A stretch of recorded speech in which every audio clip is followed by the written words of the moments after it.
All right, welcome to our webinar today on tools to protect your orchard ROI. Like I said, my name is Angela. I'm with ProFarm Group, and I'm excited to share with you some of our colleagues at ProFarm Group and some great information on how to prevent diseases and pests in your orchard.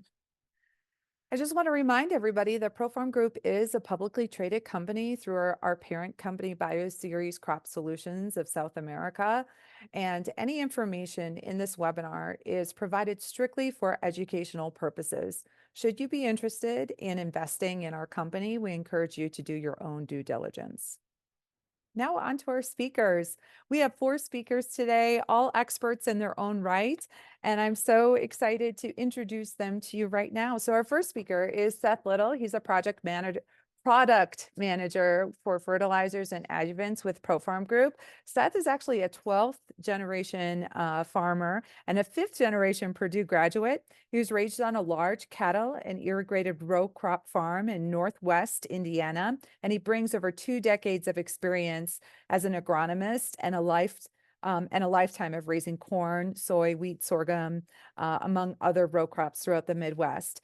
So Seth, early in his career, was a retail agronomist for Growmark and Cargill, where he had found a knack for safe and effective herbicide recommendations. Then he moved into seed management, and then later on into corn production with Pioneer.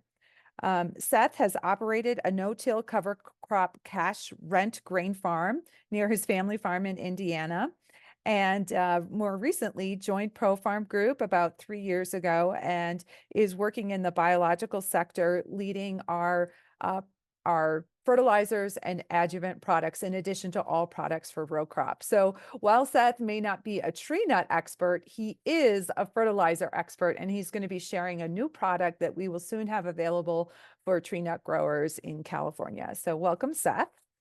Our next guest speaker is Liz Henry, PhD. She's our group leader for microbiology and plant pathology at ProFarm Group, and she enjoys the complexity of plant microbe interactions, and over the course of her career has worked in both plant pathology and biostimulant sectors.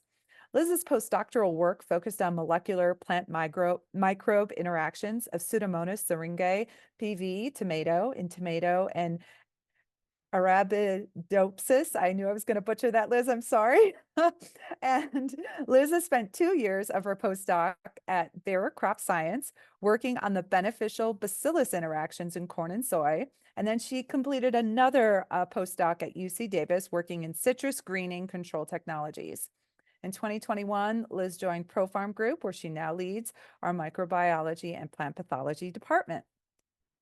Then we have my colleague Doug, who's a territory sales manager in the San Joaquin Valley and has nearly 30 years of experience managing sales and technical services in the fresh fruit and vegetable preservation industry, as well as tree nuts, with a focus on chemical and biological solutions in citrus, stone fruit, pomegranates, and tree nuts. Doug brings a unique ability to not only understand how to use integrated pest management approaches in the field, but he can also assess and recommend proper treatments, combining decay control, sanitation, and food safety in post-harvest fruit and vegetable processing facilities. Doug is a licensed PCA and has a master's degree in biology from California State University, Fresno. And lastly, my colleague Melissa O'Neill, PhD. She's a senior field development manager for ProFarm Group and has served in her current role for nearly 10 years. Prior to that time, she worked as a PCA and CCA with Booth Ranches and was formerly an employee of the University of California Citrus Entomology team. Melissa holds an AA and AS degrees from College of the Sequoias, a BS in biology from Fresno State, an MS in agriculture from Cal Poly in San Luis Obispo, an MBA from Western Governors University, and a doctoral degree in education from Fresno State. Melissa's current research interests include entomology, plant pathology, plant health, and weed science. So these are our speakers for today. Now I'm going to quickly introduce you to ProFarm. After that, I'm going to hand it over to Seth, who's going to talk about our new technology that we're introducing to California, UBP Technology, the science behind Illustria. We'll move on to disease trends with Liz and prevention IPM for California orchards, where Doug and Melissa are going to share some insights. And then Doug and Melissa will finish it up with some emerging pests that we're seeing in California tree nuts and preventative IPM tools to manage those pests. A little bit about ProFarm. If you're not familiar with our company, our mission, our vision is to improve the world through agriculture. And we do this through the discovery, development, and commercialization of the most innovative biologically based crop solutions that promote sustainable farming practices. We're a global company. We were Marone Bioinnovations and merged with Bioceres Crop Solutions in South America a few years ago. We are now we have had manufacturing operations in both the US and Europe for several decades, and we have a global presence. A little bit more about that global presence. With our merger, we became one of the leaders in biological crop solutions. And if you look at the stats down below, because it's easy to sometimes throw those big statements out, but we want to prove it through data. 23% of the world's soybeans are treated with our inoculants. Our seed treatment is on over 75 million acres, and collectively with our parent company, our group has more than 45 years of experience developing biologicals, and coincidentally, our products are in over 45 countries throughout the world. So we're quite proud of this. We consider ourselves to be one of the early adopters of biologicals and continue to try to pave the way. Excuse me. This is our North American product portfolio. Specifically, if you look at, yes, it's our North American product portfolio. We have everything ranging from fungicide, bactericide, and disinfectants, as you can see with Jet Egg and Jet Oxide. Hopefully you recognize some of these logos. But if you're not familiar with the breadth of products we offer, this is just a quick snapshot. We consider ourselves the pioneers in biologicals, and we state that we were one of the first to discover and develop biologicals in the US. Our research and development team has over 18,000 microbials in their database, and as a result has issued over 500 patents. So we have many unique proprietary technologies that we offer the marketplace. And we're farmer focused. We understand that at the end of the day, farmers need to make a living, they need to make money. And so our focus is on providing products for every type of application, every crop, and every farm type, meaning it's not just for certified organic acres, right? There's lots of different ways to farm, and we believe, and through science, it's telling us that biologicals can improve the efficacy of crop protection products on every type of farm. And we're trusted. We know that growers need products that they can trust, that are going to deliver results.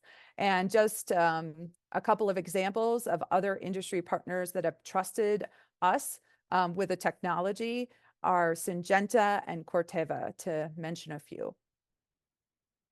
A little bit more about our farmer-focused programs. We have BioFocus IPM programs, which really focus on OMRI-approved products for certified organic acres.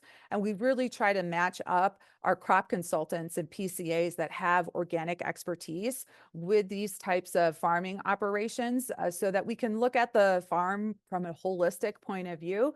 Our crop consultants really take passion in being of service to our customers, meaning like, hey, if our product can't work, we want to try to point you to a product or a person that might be able to help you solve your problem. And then what we're going to be talking about a little bit today is our BioUnite focus. And this is the concept that biologicals can help improve the performance of a conventional IPM program.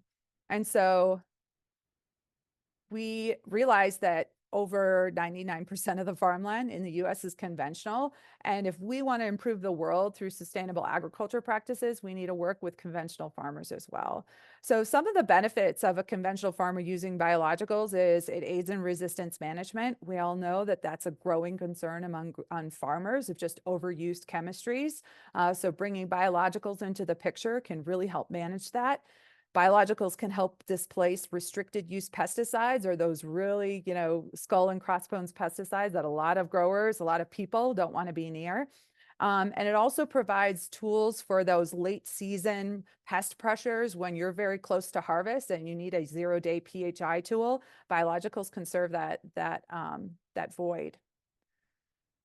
So every grower, regardless of your organic or conventional, can benefit from our proprietary and unique technologies. from our over 3,000 field trials where we back up our products and our IPM programs with science. And then, of course, our group of committed crop consultants. We may be a smaller company, but we are mighty and we are very passionate about what we do. And we love partnering with growers in the industry. So that's a little bit about ProFarm Group. I welcome any questions if you have them. Now I'm going to hand it over to Seth, who's going to talk about UBP Technology, the science behind Illustria. Thank you, Angela. So UBP is one of our many pillars of innovation within ProFarm. It stands for Universal Biological Platform. Apologize for the background noise from the airport. So it was developed to sustain life in space, to raise food in the harshest environments, and perfected for use on Earth here in agriculture. UBP is very unique in that it's a new class of biologically active organic acids. It's not humic acid, it's not fulvic acid. It's similar, but it's a completely new molecule. It's yet to be named. I guess we call it UBP. And it's a biopolymer that is chelated with microelements, potassium, cobalt, molybdenum, and some other nutrients. And it's a molecule that is readily accepted by the plant. It's not derived from lignin or leonardite. I'm sorry, it's not derived from leonardite or lignite. It is a product of lignin and potassium salt of lignosulfonate. So it's a synthesized organic acid, and the plant readily accepts it as a known entity. It's very low use rate, which is due to the innovation to bring it to space. And it mixes very well with conventional products. Go ahead, Angela. So I want to point out 3 key features of UBP. We're going to increase cell division. We're going to increase photosynthesis, and we're going to decrease oxidative stress. Go ahead. So how do we increase cell division? We did an RNA study in 2021 to determine all the different pathways that UBP is active on. And one of those is cell division. So UBP will acidify the cell wall, which will cause it to loosen and expand and induce cell division. So this is important because there's 2 ways to increase biomass in a plant. It's cell elongation and cell division. Cell division is important in that because now we're producing more of the factories within the plant, the mitochondria, more photosynthetic activity, where we're going to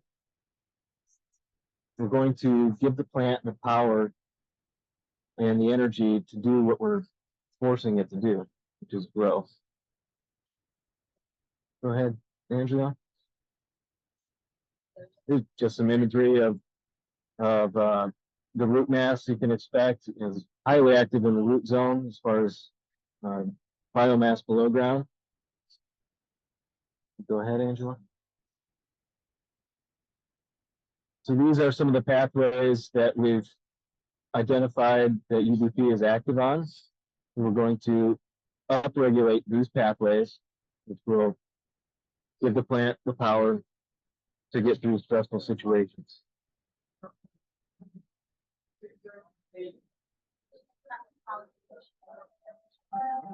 Last key feature is reducing oxidative damage. So we all know this about our own bodies. Antioxidants are important. Cells are oxidated and degraded over time. And UBP will upregulate a lot of the enzymes that are antioxidant. So catalase is one important one. This is just an image of a treated versus untreated, where at the end of the season, the treated portion, you can see the difference in necropsy. So in the necrotic cells. So the image on the right has a lot of dead and dying leaves.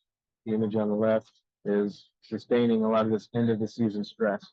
This is just prior to shredding at the end of the season. That brings me to Illustria. Illustria is our fertilizer product that contains UBP. So this has 2% potassium, 0.1% cobalt, 0.01% molybdenum, and UBP. So all those features that we can expect from UBP plus some fertility, we're going to maximize plant potential. We're going to enhance nutrient use efficiency, mitigate abiotic stress. And one thing I didn't touch on with the cell division part, the slide that had the petri dishes with the yellow, we're acidifying the rhizosome. So what's that doing is solubilizing the nutrients in the root zone while we're also adding root hairs in that same area. So we're going to be able to fully utilize the fertility the grower's applying. We're going to capture that fertility. We're going to get it into the plant, and we're going to amend the soil, perhaps. Illustria is labeled for all crops. Go back to UBP, Universal Biological Platform. This is a universal product, so it does. We expect it to do the same thing on any crop.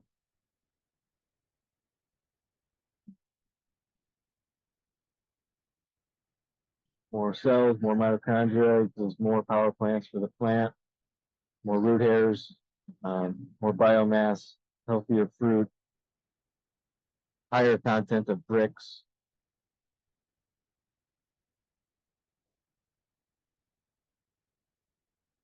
Going back to what I just mentioned about the root zone, we're going to enhance nutrient use efficiency. So the grower spends a lot of money on fertility. We want to make sure you regain all of that expenditure. It's compatible with most fertilizers. I do not recommend mixing it with high phosphorus or high sulfur fertilizers, but in dilution, if you're using chemigation, drip lines, there's no issue with compatibility there. Very low use rate, pint per acre. And again, a very small size molecule that's readily absorbed by the plant. It rather works like a penetrant.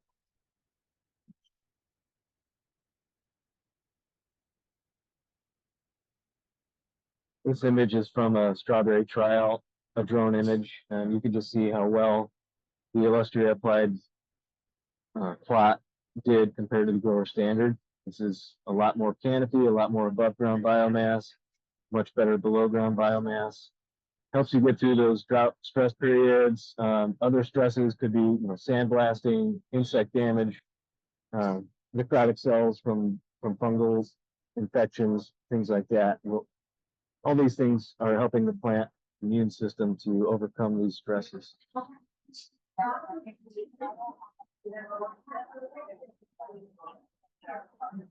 We've had great results in strawberries. This is just a nice image of the plants. We see on the, let's see. This was a yield check. We're looking at over 400 crates of strawberries over the control. This is a highly profitable application for this grower.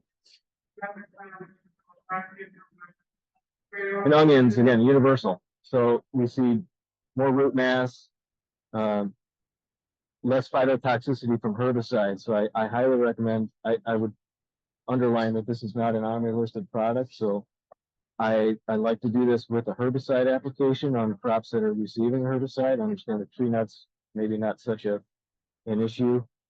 But on these onions, we see bigger bulbs. I would expect a better flavor from those with an increased flavonoid content and brix content, and quicker recovery from the herbicide application. Same thing with grapes here.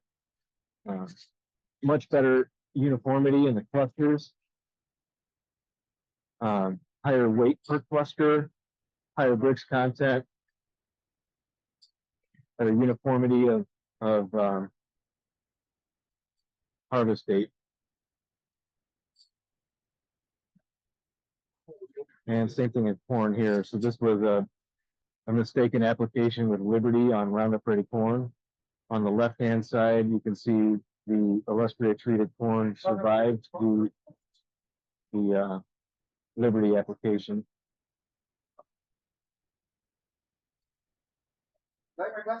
Some things we would expect to see from tree nut use would be increased blossoms if it's applied pre-bloom, retaining those blossoms during stress events, increased nut size, and improved flavor, better nutrient use efficiency in the soil. And we are seeking field demo partners. So if you can put in the chat if you're interested in trialing this product in your operation, we would love to work with you. And just a quick introduction to Illustria. It's been launched in California and it is available now.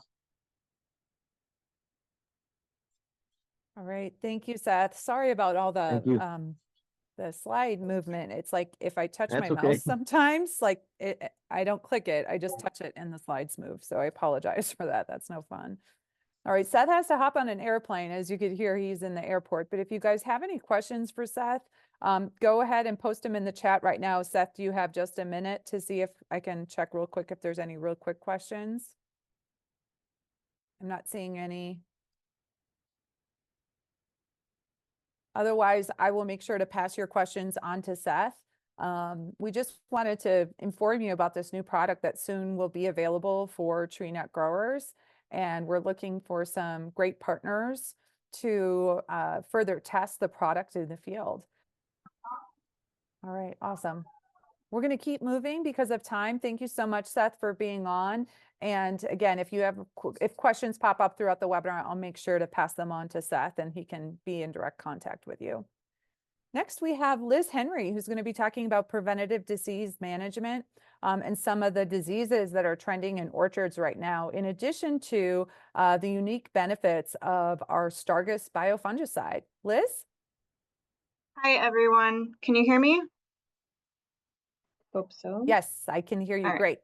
Great. All right. Today, I will talk briefly about the leading blossom disease, brown rot blossom blight, followed by an overview of 2 emerging diseases in California. And then I will dive into our product, Stargus, how it works, and why we believe it is a superior bacillus product. So brown rot blossom blight on stone fruit, almonds, and some palm fruit can be caused by various species of Monolinea. I'm sure everyone here is familiar with it.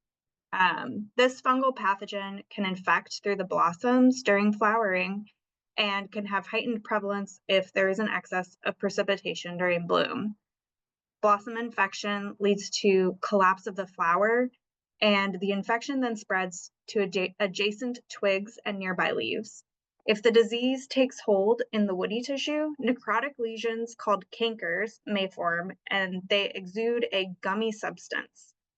The canker may serve as a reservoir for future infection cycles, as can diseased flower parts and infected fruit that turns to hard shrivel masses and often remains on the tree and is lovingly called a mummy.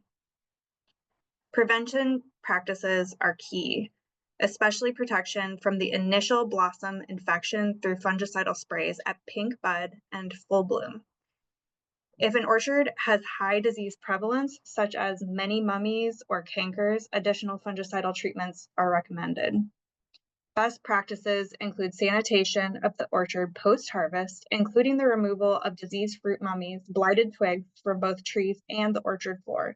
This will reduce the overwintering inoculum load, leading to an increased ability to control outbreaks the following spring.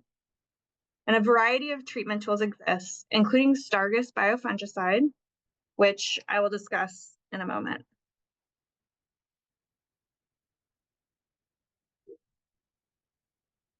Our first emerging disease is the aerial Phytophthora canker. So this disease was brought on in 2023 through the intense atmospheric rivers that occurred last year.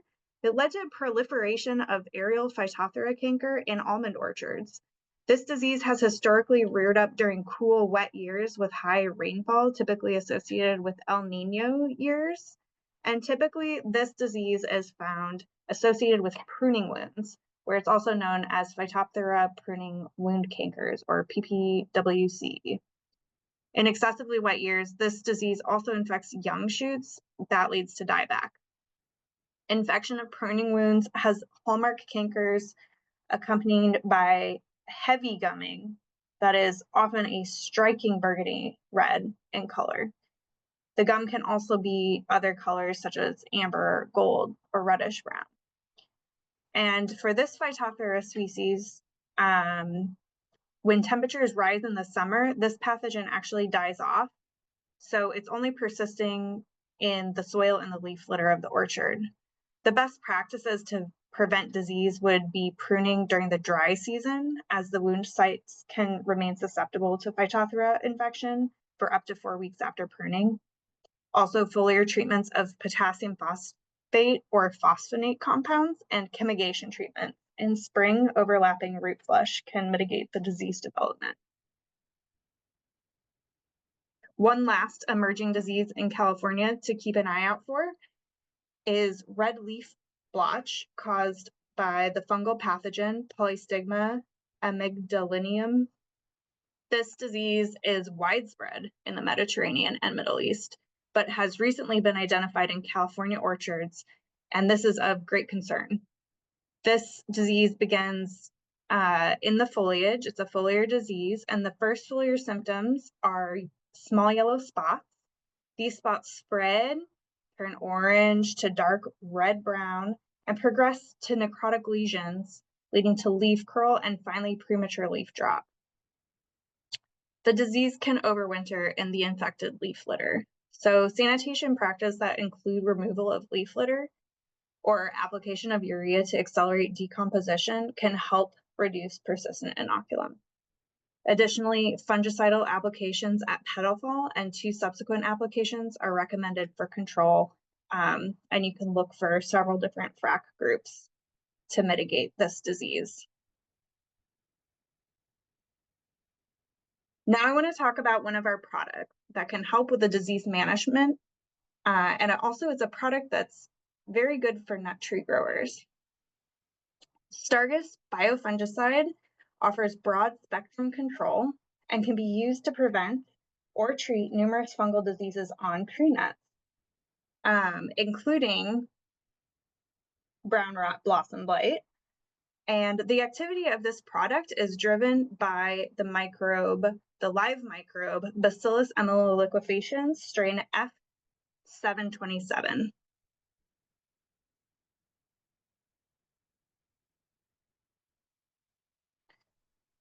So what makes Stargus unique? Stargus Biofungicide provides multiple layers of activity. First, we have the unique chemistry that's produced and amplified by our proprietary fermentation techniques. This chemistry delivers direct antimicrobial activity. Second, our bacillus produces molecules that interact with the plant immune system signaling, ramping up innate plant immune system priming, and now the plant is ready to defend itself. Finally, Stargus Biofungicide is a live spore product.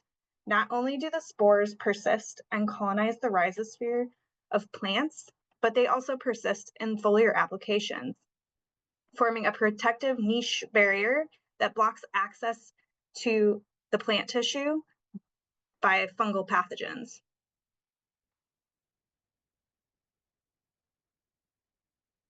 In bacillus products broadly, the important chemistry driving efficacy is largely a class of molecules called lipopeptides. These lipopeptides include molecules such as fungicins, iturins, and surfactants. Fungicins and iturins are antimicrobial fungicidal compounds.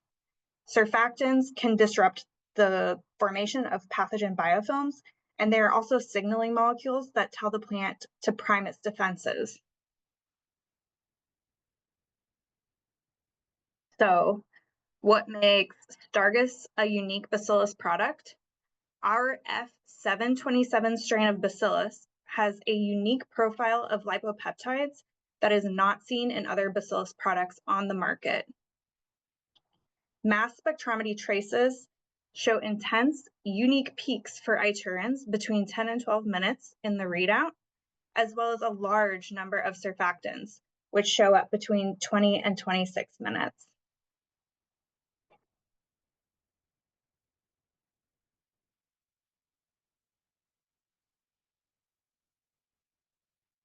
Stargus strain F727, it's a unique strain with unique fermentation, providing enhanced protection through its biochemistry.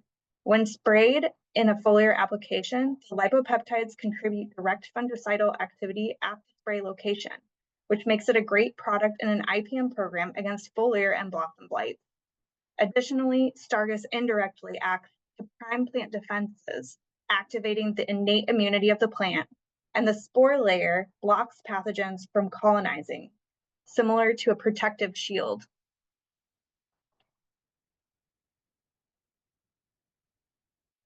So in summary, Stargus Biofungicide is a multi-action product and an important part of the any tree nut IPM program to protect against blossom blight. And one final segue, as part of an IPM program, Stargus pairs very well with another ProFarm product, JetAg, to boost the direct killing mechanism of both products. Now, Liz already introduced Stargus to you, but we don't want to forget we have two other fungicides, bactericides in our portfolio that really pair up nicely with a rotation with Stargus. The first one is Regalia. Regalia is one of our longtime favorite fungicides in use in the industry. It's a plant extract of giant knotweed. And what it does is it's strictly a preventative material. It has to go on before you see disease symptoms. And what it does is it induces or stimulates the plant's defenses that induce systemic resistance, or sometimes called systemic acquired resistance pathways, that the plants produce antimicrobial products. In addition, we do see increased chlorophyll production. And as well, we also see an uptick of lignin, which is an important cell wall component. Tank mix compatible with most crop protection products. Excuse me, I got some background noise. But I will, it's not listed here, but I will recommend to very highly during tank mixing to mix shake the jug very well. This material does settle, has a tendency to settle out. And so you do want to shake it vigorously so you have the active ingredient getting into your spray tank. Could you go back just a little bit? I want to also say it is rain fast for 1 hour. Adjuvants are not required when using Regalia. And it's a rate of 1 to 4 quarts per acre, although typical rates that we recommend are in that 1 to 2 quart per acre range. Okay, go ahead. Some of the spectrum of control when we're talking about tree nuts is, of course, brown rot blossom blight. But throughout the season, if you have whole rot issues, shot hole, scab, or rust, you can incorporate Regalia into your spray program. And I would also throw out Botryopsera blight if you have pistachios. Again, it's a 1 to 2 quarts per acre rotational rate, applied every 7 to 10 days. And that's very important to try to stay on that 7 to 10 day rotation, because the way Regalia works, it has to be on every cell to induce that ISR pathway. And so if you have new plant growth, that's unprotected areas of the plant. Okay, next.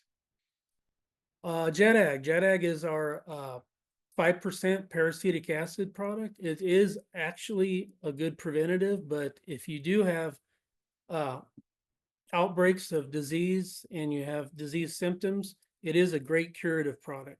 It does control fungal pathogens as well as bacteria, and it's a great algicide in your drip irrigation.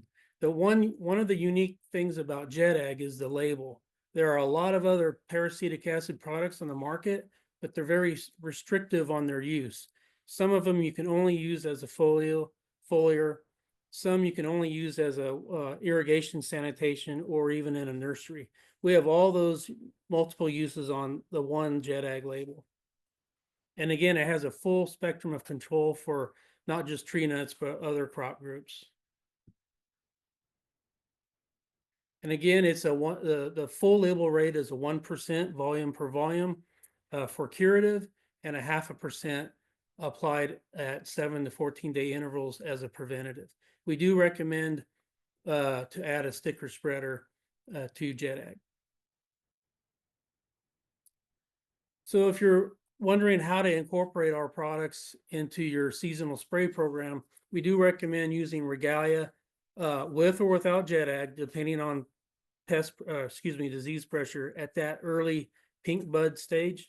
Again, if you're going to use JetAg, just have to warn you to not apply JetAg while bees are foraging. Then we go to full bloom. We recommend rotating the Stargus. And then from petal fall to hull split or harvest, then it's a rotation of either Regalia plus JetAg or Stargus plus JetAg. And what depends on the rate, if you can use the lower rates of Regalia and Stargus when you're combining with conventional chemistry in that Biounite strategy. And with that, I'd like to pass on to Melissa to talk about some of these preventative disease management field data. Thank you very much, Doug. I appreciate that introduction, and as well for Liz and Seth. Excellent background information that's been provided. I'm Melissa O'Neill, and I have the pleasure of sharing some of our field research data with you today. I'd like to do a bit of housekeeping first. With our current slide, notice in the upper right-hand corner, we have a treatment timing table that has 3 letters, A through C, 3 corresponding dates, 217, 224, and 3221. And then some phenologies on the bottom row, pink bud, full bloom, early petal fall. Those letters, the A, B, C, correspond down to the x-axis in the treatments. For example, on the far right, we have Stargus 1 quart per acre plus JetAg 1% volume to volume at the A timing. That's the 217-21 pink bud timing. And it was followed by Maravon at 6.5 fluid ounces per acre at the B and C timings, or the full bloom and early petal fall timings. We'll follow this trend on many of our slides, corresponding with the treatment letters in the treatment timing table to those treatment letters down on the x-axis. So just wanted to make sure you're aware of that for orientation purposes. This study was conducted by Eurofins in Sanger, California in 2021, targeting brown rot blossom blight. And on the y-axis, the metric we're considering here is the number of diseased flowers per 1 minute timed search. Our untreated control is in the brown bar on the far left-hand side of the slide, and we can see that approximately 175 flowers were identified per 1 minute time search having brown rot blossom blight symptoms. The standard material in the study is in the gray bar. That's Maravon, 6.5 fluid ounces per acre at the B and C timings. The diseased flower count for that treatment in the gray bar is 160. We'll consider our Regalia programs and Stargus programs. Those are the 2 blue bars, and you'll notice Biounite as a tagline at the top of the slide. Biounite is an approach to pest management we have at ProFarm Group that includes adding biologicals to standard chemistries in our toolkit. So when I say a Biounite program, for example, the middle blue bar had Regalia 1 quart per acre at the A timing, which was rotated with, indicated by that upward slash, rotated with Maravon 6.5 fluid ounces per acre at the B and C timings. And that treatment reduced the disease flowers per 1 minute time search to around 140. Also, we have on the far right the Stargus at 1 quart per acre added to the 1% volume to volume of JetAg at the A timing, still rotated with Maravon 6.5 fluid ounces per acre at the B and C timings. And the disease flower count for that treatment was about 145. So we can see how these Biounite programs can help us to have additional tools in our toolkit and continue rotating with our existing chemistries to preserve them so that we can lessen resistance development in our pathogen populations. This slide is also at the same site, but now we're taking our flower counts all the way through the season to marketable yields. Treatment timing table is the same since we're at the same site. Marketable yield weight in grams per plot over there on our y-axis, untreated control in the brown bar at 116 grams, the standard Maravon about 115 grams, the Regalia Biounite program, first blue bar in the middle, 122 grams per plot, and the Stargus bar with JetAg and Maravon on the right, that had about 126 marketable weight grams per plot. So we can see an increase in marketable yield at the end of the season that comes from protecting additional blossoms from infection with brown rot blossom blight. And moving on from there, we'll consider a different study, a different pathogen, whole rot now, due to Rhizopus and Monolinea species on almond. Here we have a treatment timing table with 4 treatment timings that range from mid-June to early July of 2023. The study conducted by Eurofins in Sanger, California, and on our y-axis we have the twig damage per 3-minute time search due to these pathogens listed at the top of the slide. Untreated check in the brown bar had a couple or 2.5 twigs noticed through a 3-minute time search when we were searching for whole rot symptoms. In the middle, we have the standard program that was Inspire 7 fluid ounces per acre at the first and third or A and C timings. It was rotated with Quadris top 14 fluid ounces per acre at the B and D timings. Twig damage for that standard was about 1.5 per time search. Now we'll consider the blue bar on the right, this being a Biounite program again. The first treatment was Regalia 2 quarts added to 1% JetAg plus Inspire 7 fluid ounces per acre at the A timing. And it was rotated with Quadris top at 14 fluid ounces per acre and JetAg 1% at the B and D timings. Notice we didn't have a C timing there, so we had 3 treatments and we reduced the twig damage to below 1 twig notice per 3-minute time search with that program.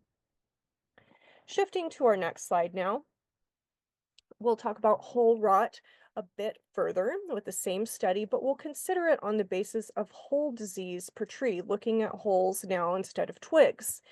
Same treatments and treatment timing, so we won't go over that again, but we'll look at our untreated check in the brown bar on the left, which had 0.8 average whole disease per tree, and statistically speaking, higher than some of our other treatments that were the Biounite treatments.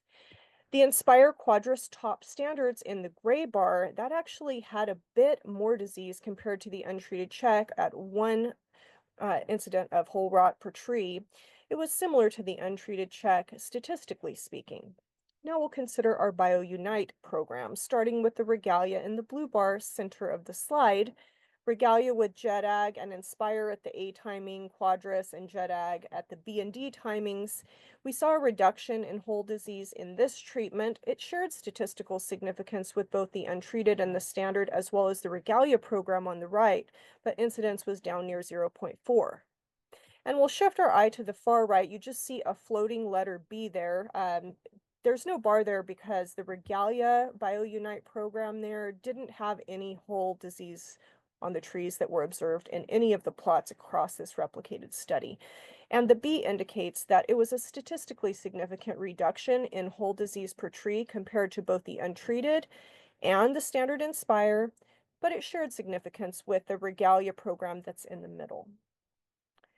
Now we'll move to our next section where I'll talk about emerging pests and preventative management of those pests, just giving an idea of some of the things that we face within our industry. First and foremost, Carpophilus truncatus beetle.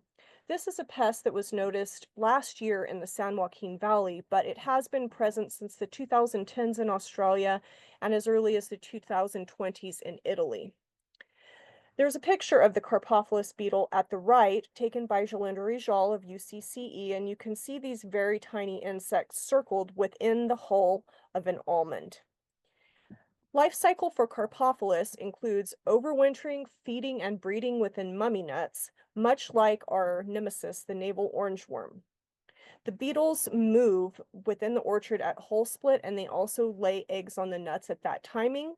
Once those eggs hatch, much like the navel orangeworm, these larvae will tunnel through the nut kernel begin to feed within the nut meat, leaving frass and entry and exit wounds there.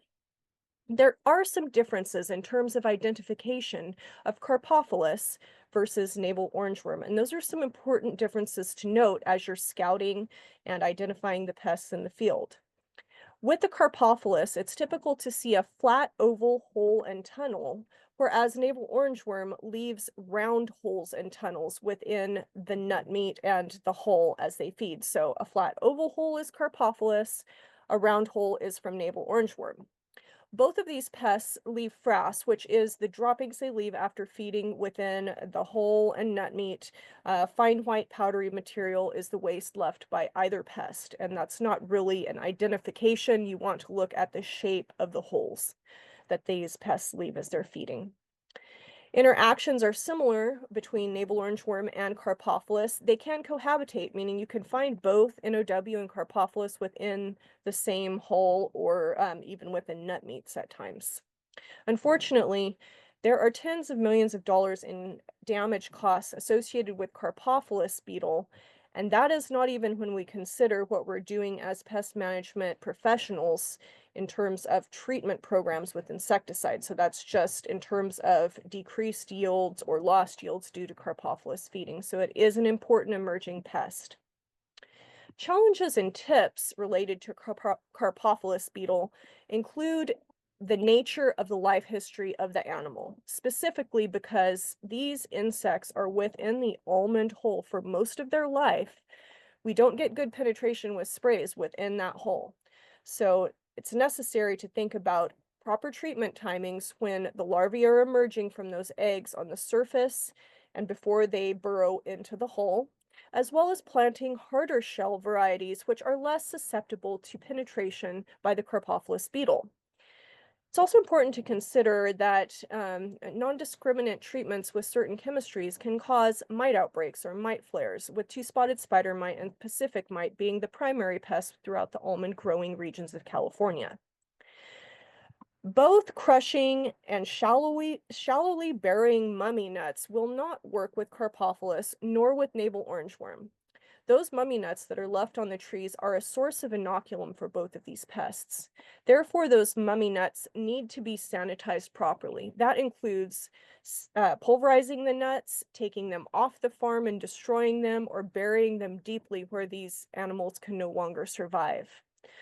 We also need to think about that nuts continue to fall from the tree after the first shaking, so that's where you get mummy nuts in the first place. Lack of thorough harvesting and lack of thorough sanitation will increase populations of both Carpophilus and navel orangeworm, so sanitation is a key management practice. Unfortunately, monitoring late in the supply chain can lead to higher damage and infestation levels due to Carpophilus. And we do see the kernels that have been fed upon by Carpophilus having an off flavor.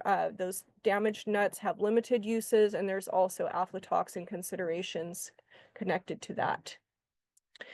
And we'll shift here and talk about navel orangeworm for a second. Certainly an important pest, causing over hundreds of millions of dollars in damage within tree nuts. And we've typically had 4 flights per year of navel orangeworms, but 5 flights are becoming a standard quickly, which will shift our management and monitoring practices. Something important to consider was that there was a high level of damage in 2023, and that was due to a pulling back of sanitation and applications due to low prices in the market for almonds. Of course, there's an economic consideration here. How much are we making for our almonds? How much are we paying for treatments? But that economic consideration should not be solely for one season, because what happened with pulling back of sanitation and applications was that navel orangeworm resurged due to mummy nuts being there, due to reductions in sprays, and it just resulted in a greater pressure in following years. So we need to take a holistic approach when we're considering economic injury levels and consider it on a multi-season basis with navel orangeworm and probably also with Carpophilus as this pest continues to become established throughout the almond growing regions of California. Winter shaking is a good sanitization method, as I mentioned, for both navel orangeworm and Carpophilus beetle. And mummy sprays may also help in reducing damage from these pests and reducing overwintering populations. Mating disruption is another method that can be used for management of navel orangeworm. It's frequently used in the presence of insecticide programs as well. It is cost effective, over 1% damage, so that is something that pest control professionals can consider as additional tools in their belt with mating disruption in combination with chemistry. Cover crops are yet another method that can make falling nut decomposition accelerate, and it can decrease the overwintering survival of navel orangeworm in that way. Cover crops can decrease mummies, can serve as habitat, nectaries, and refuge for predators that prey upon navel orangeworm and Carpophilus, and they also can make mummy nuts harder to find by navel orangeworm females. Doug is going to talk about preventative pest management and tools in IPM programs. Doug? Thank you, Angela.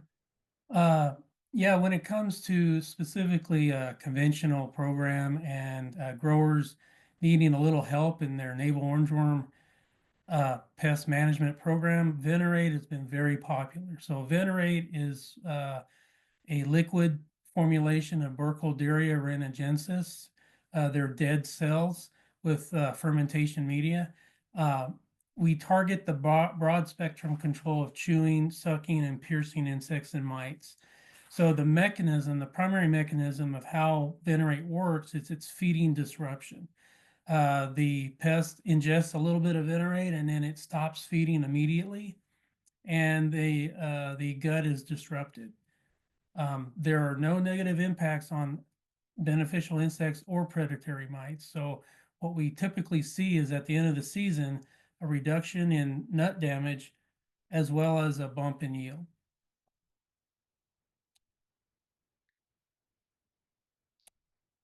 Okay, so for tree nuts, we're talking about navel orangeworm, but if you have peach twig borer, or if you're a walnut grower, you have housefly, or if you have Gill's mealybug in the case of pistachios, and various mite species, Venerate is a great product to use.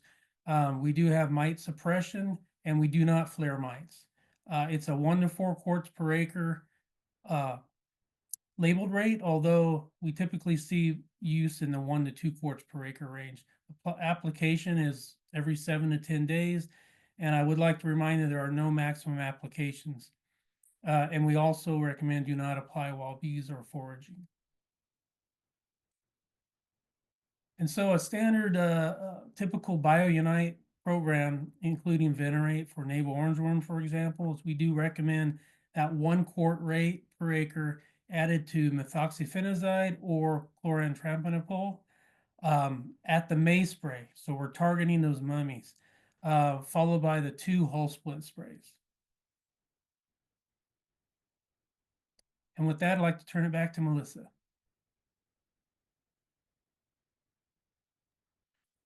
Thanks so much, Doug. Always appreciate your introduction and giving us some groundwork to speak about the data now. I'll start with some data on mites and almonds, 2 spotted spider mite, Tetranicus urticae. 1 treatment timing, 7/5/2021 in the table in the upper right. The numbers of mites per plot on the y-axis, and you'll notice we have a legend at the bottom center of the slide where we're considering 2 different life stages, eggs in the blue and the motile stages, or nymphs and adults, in the green. First, let's train our eye to the untreated control, and we'll talk about eggs in the blue across the board first. Untreated control had about 15 eggs per plot. The standard Vigilant 4SC, which is bifungicide, at 24 fluid ounces per acre at the A timing, had about 9 mites per plot. And with Venerate, 1 quart per acre added to 14 fluid ounces, which is a lower rate of bifungicide compared to the standard at that A timing, we saw about 5 mites per plot in that BioUnite program, effectively reducing the mite egg pressure compared to that standard alone. Now let's take a look at the motile stages in the green, and we'll start with the untreated control on the left, where the number of motile stages per plot was around 35.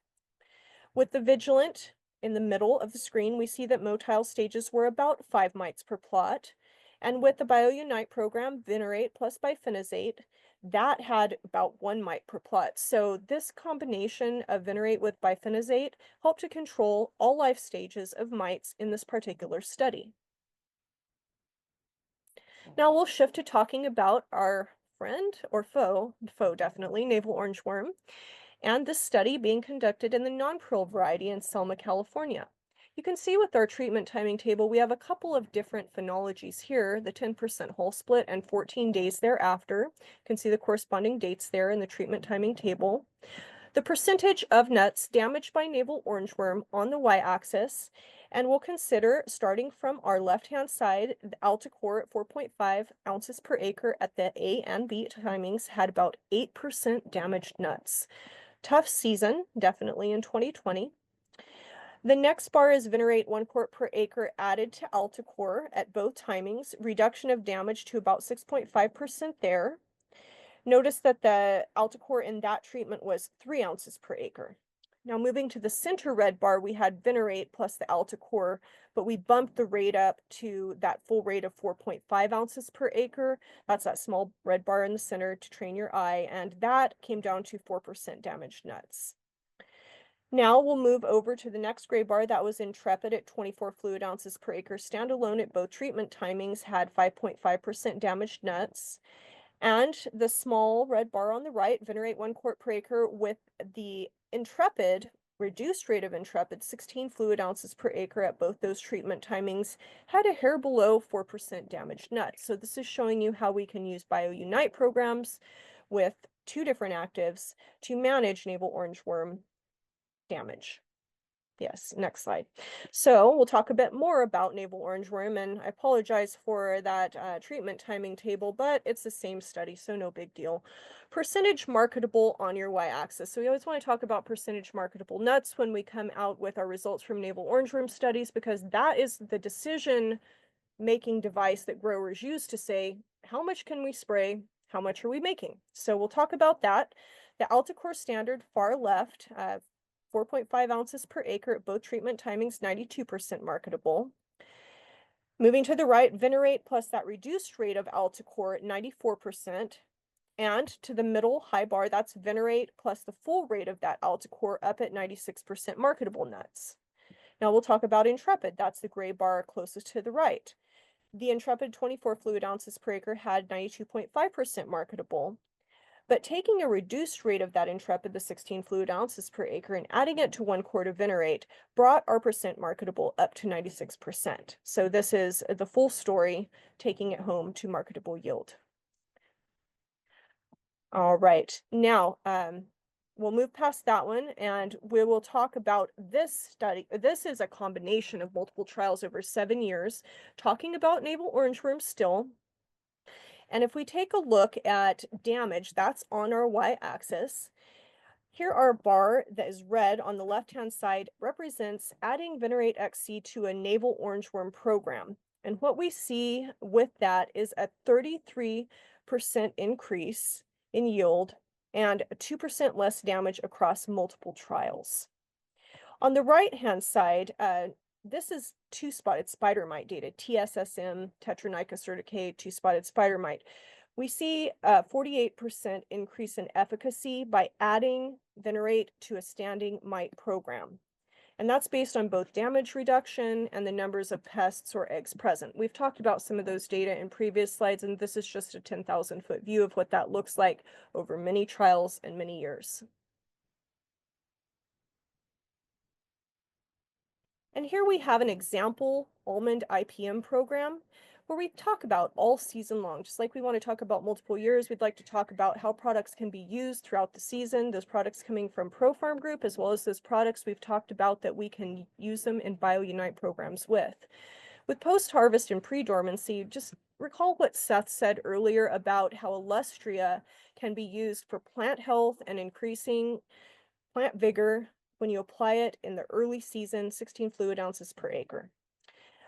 Looking at pink bud and full bloom and petal fall, that's our timings for brown rot blossom blight, as well as other pathogens. And Regalia, Stargus, and Jedag are those products that can be used either standalone or in rotation with other products in an IPM program to reduce fungal pathogens that can affect bloom, fruit set, and yield. During our May spray, Venerate with chlorantraniliprole or methoxyphenazide for navel orangeworm, bifenthrin, abamectin, and lambda-cyhalothrin for mites are good alternatives or tank mix partners. And whole split 1 and 2, Stargus and Jedag can be used for whole rot diseases. And here we have our trusted team.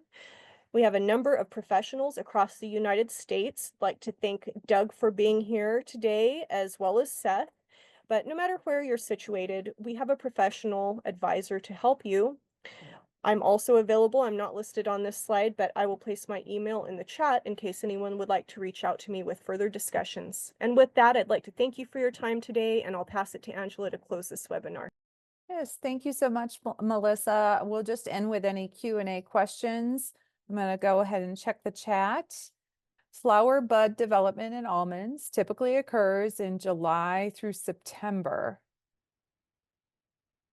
Would whole split spray insecticide timings be a good time to use Illustria in almonds? Yeah, I think so, Tracy. Although we put it at the beginning of the season, like pre-dormancy, I think Illustria, some good timings for that are as co-applications with typical rides. When I say rides, you're putting on some material. For instance, with brown rot blossom blight, you're putting on a fungicide during bloom time. And you mentioned whole split. That's, of course, for navel orangeworm. That would be another timing that you could incorporate Illustria into your tank mix. I think it's important to apply Illustria at some of the earlier timings starting out the season, though. So definitely at least at the dormancy timings, at the fungicidal timings during bloom, or at later fungicidal timings for things like shot hole and scab. But whole split timings, whether you're doing insecticides or whether you're trying to treat for whole diseases, are another option for putting on Illustria. But I would recommend multiple applications, some starting earlier in the season. Thank you. Thanks, Melissa. All right. I think we're going to call it. So, of course, if you have any other questions, reach out to the team that's on this screen. It's always wise to take a screenshot, or you can visit our website, profarmgroup.com, and just look at the top navigation. There's Talk to an Expert. If you click on that page, you will get all of their emails and contact information as well. So thanks again for your time today, your interest in the topic, and we look forward to hopefully seeing you on another ProFarm Group webinar. Have a great day, everyone.